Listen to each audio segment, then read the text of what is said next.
Right, welcome back to Advancing Car and another T6. This is a 2018 and as you can see it's been converted with a pop top, and this has come in for Halo 11, reversing camera, and also we've swapped his steering wheel over for one that he's had retrimmed, so it was a case of swapping the buttons over and stuff like that. But we thought, I know we've done a lot of T6s with Halos and things like that, and reversing cameras as well, but I thought we'd just give a little bit of a run through of what's involved with working with a pop top, basically, because obviously you haven't got that full easy access to getting to cables and running stuff.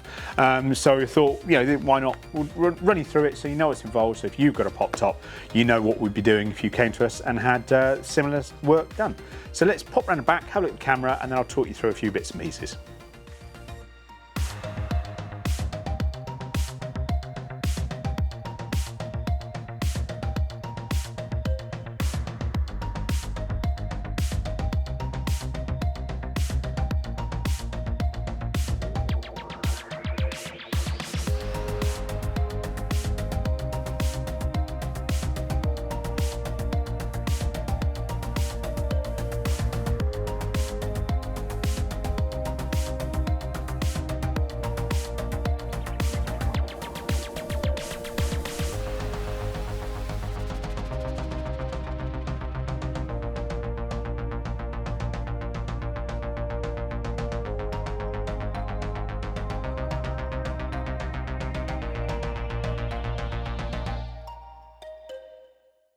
Right, so standard aftermarket camera that we've been using with small footprint, really nice little camera, sleek, tidy, but gives a really nice clear image.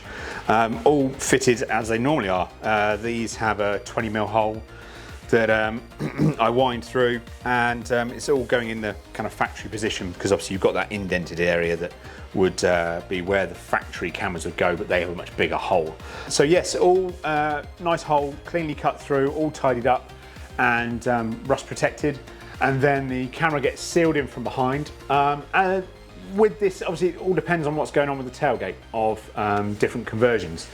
This one has had one of those kind of modular blind systems put in, which is just fixed in. They get fixed in various different ways depending on the conversion company. Some get screwed up through the front here, other ones like this one use like a tech screw arrangement, 8mm tech screw that goes through up through the actual kind of framework, so it's a bit more tucked away. On this one, however, they've had a reversing dash camera fitted that's on the rear view mirror, and the company has decided to run an extra bit of grommet here. So instead of being able to remove this one and just put it out the way along with this main panel as well, we had to bungee cord it up so that it was just kind of held and not going to slip or damage anything. Then in terms of running the cable for the reversing camera, we basically try to always stick with all the factory looms, basically. So obviously running up through the side of the tailgate, through the factory grommet, and then it's the fun game of finding a route through the pop-top channels, basically. On this van, going down the side, they've had lights fitted that have a hole going all the way through. Some of the surface mounted, which makes it a bit harder because you have a longer run before you can find like a hole to drop out of. So if we come round the side, running down through, we decided in the end today to pop out most of these lights because they were just holes, so we could run from hole to hole almost, or maybe, you know, each hole. It just means you can then stay with those factory looms, and also you don't get caught up on anything, it doesn't get snagged on anything, therefore not causing any damage to either the new camera cable that we're fitting or anything else that's in there and already been fitted. So in terms of getting that through there, that's where some time can be added to the job, because obviously it becomes a bit fiddly, and if you haven't got those holes, then it makes it really very tricky. And then moving forwards, obviously, we've managed to lock it. There we go. We then obviously drop the handle that we have just here, so we can get a bit more access to the roof lining. and then we'll run up above the handle, again staying with looms that are already there. Invariably with conversions, there's already stuff going on up in here, so we'll then stay with those cables. And then, as always, down the A-pillar with all the factory looms, everything's cable tied, everything's held, everything's clothed as well, so you don't get any sort of rattles or anything coming loose, and no possible damage or anything. And then obviously it's then run off, and in this case off to the 11-inch Halo. So let's jump in, turn everything on, and then we'll see what it all looks like. So first off, obviously you can see the lovely new freshly retrimmed steering wheel. The customer organised the steering wheel himself, but he did lots of pre-checks with us to make sure it was going to be fine, that he was able to go from his original wheel.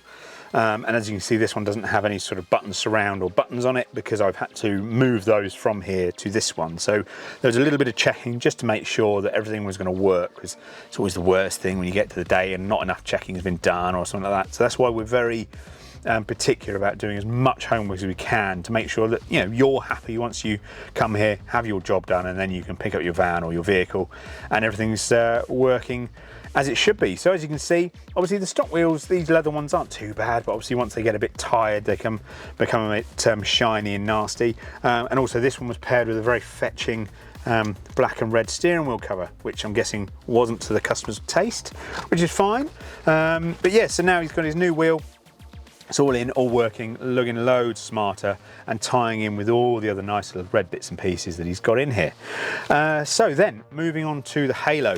You've seen plenty of Halo 11 videos, I am sure, as you're all avid viewers of our channel. All in, looking nice and smart. That's just his dash cam waking up. And then yes, it's all in. I've chucked the rear screen to red just to tie in, obviously, and everything's doing as it should do. DAB, FM. He's now got wireless CarPlay, and this is an Apple customer, so wireless CarPlay with his wired USB retention just here, and then he's got his charging USB down in the glove box there. And then in terms of the reversing camera, being a manual, we can just pop it into reverse, and the reversing camera comes up. Really nice, clear, clean image. And then also, because it's aftermarket, what we're also able to do is, let's turn the parking sensors off, we can then use this little camera function. So as you're driving along, or at any point, you can just flick it on and you can see that rear view, which is just a nice little handy feature and gives you full functionality.